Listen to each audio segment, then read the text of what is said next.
राजस्थान में विधानसभा आम चुनाव 2023 की तैयारियों को लेकर के आज हमारे साथ उदयपुर के लोकसभा सांसद अर्जुन लाल जी मीणा हैं। उनसे जानेंगे कि इस बार का जो विधानसभा चुनाव हो रहा है वो किस तरह से इस चुनाव को देख रहे हैं। सबसे पहले भाई साहब, लेक सिटी न्यूज़ में आपका स्वागत है। जी धन्यवाद।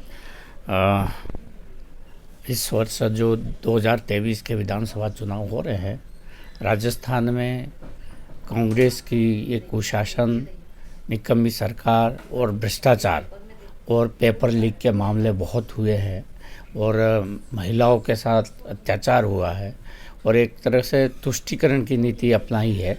उसको देखते हुए पूरे राजस्थान में भारतीय जनता पार्टी की लहर है और भारतीय जनता पार्टी बहुमत की सरकार बनाई है।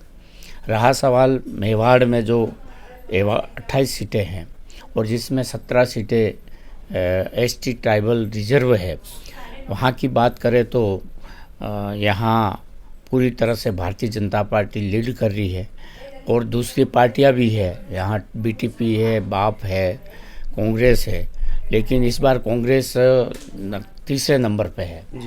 इसलिए भारतीय जनता पार्टी मेवाड़ से भी अधिक सीटें जीतेगी और बहुमत की सरकार बनेगी।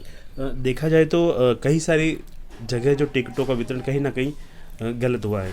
कहने का मतलब है कि जिनको टिकट मिलना था उनको नहीं मिल पाए, इस वजह से विद्रोह के स्वर भी तेज हुए हैं और कहीं ना कहीं बागी तैयार हुए हैं। जैसे अगर आप देखें तो चित्तौड़गढ़ में जी, मावली में जी और उदयपुर में भी कहीं ना कहीं थोड़ा बहुत विरोध के स्वर थे। तो इसको लेकर के क्या कुछ कहना चाहेंगे? देखिए, पार्टी का जो उम्मीदवार है वो बहुमत से जीतेगा और पार्टी के उम्मीदवार को ही वोट मिलते हैं।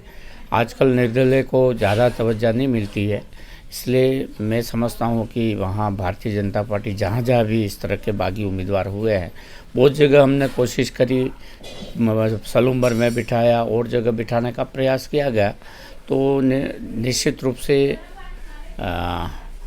मेवाड़ में जो बागी उम्मीदवार लड़ रहे हैं उनको सफलता नहीं मिलेगी, ऐसा मैं सोचता हूँ। देखा जाए तो वागड़ क्षेत्र कहलाता है मेवाड़ में। मेवाड़ के अलावा यहाँ पे कई सारे ट्राइबल हैं, जनजाति क्षेत्र कहलाता है।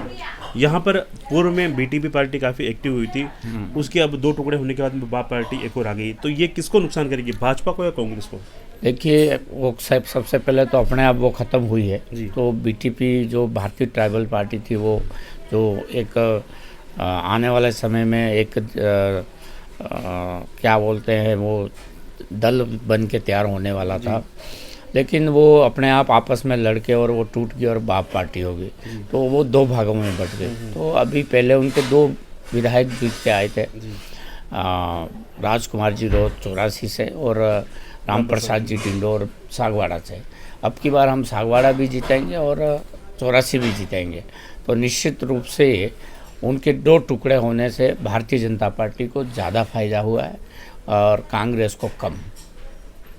और क्योंकि जो कांग्रेस के ज़्यादातर जो लोग थे, कांग्रेस समर्थित लोग थे, उनके प्रति आस्था जताने वाले लोग थे, वो सारे लोग बीटीपी में शामिल हो गए, बाप में शामिल हो गए, इसलिए भारतीय जनता पार्टी को इसका फ़ायदा होगा। कांग्रेस के जो यहाँ पर एक प्रत्याशी उतारा गौरव वल्लभ करके नाम से है और लोग कह रहे हैं कि बाहर से हैं और अंतर कलह, उनका अंतर विरोध भी पार्टी की तरफ से, कांग्रेस पार्टी की तरफ से हुआ है और सनातन को लेकर के उनके कई सारे बयान आए हैं, आपने भी सुने होंगे, देखे भी होंगे। क्या कुछ कहना चाहेंगे बाहर का प्रत्याशी? देखिए, स्थानीय और बाहर के प्रत्याशी में अंतर तो होता ही है। लोगों की जो एक अटैचमेंट होता है, आस्था होती है, उनके प्रति भावना होती है। तो एक तो 24 घंटे हमारे साथ रहता है, उसके प्रति रोज़ मिलता है, रोज़ बात करते हैं, और मौत है, मरण है, शादी है, ब्याह में हर समय 24 से महीना के 12 महीने वो साथ मिलता है, उठता बैठता है, तो उसके प्रति अटैचमेंट ज़्यादा होता है। और बाहर का प्रत्यक्ष होने से उनके साथ वो कब मिलेगा, वो कब आएगा, कहाँ ऑफिस होगा, क्या होगा, तो थोड़ा सा मतदाताओं को मिलने के लिए उनके सरल सुविधा नहीं रहती है।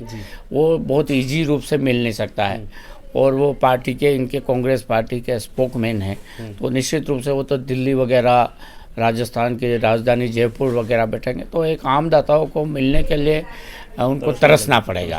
तो उनके प्रति लोगों की भावना, उनका विरोध है और मैं सोचता हूँ कि कांग्रेस में भी उनके खिलाफ अंदर ही अंदर विरोध हो रहा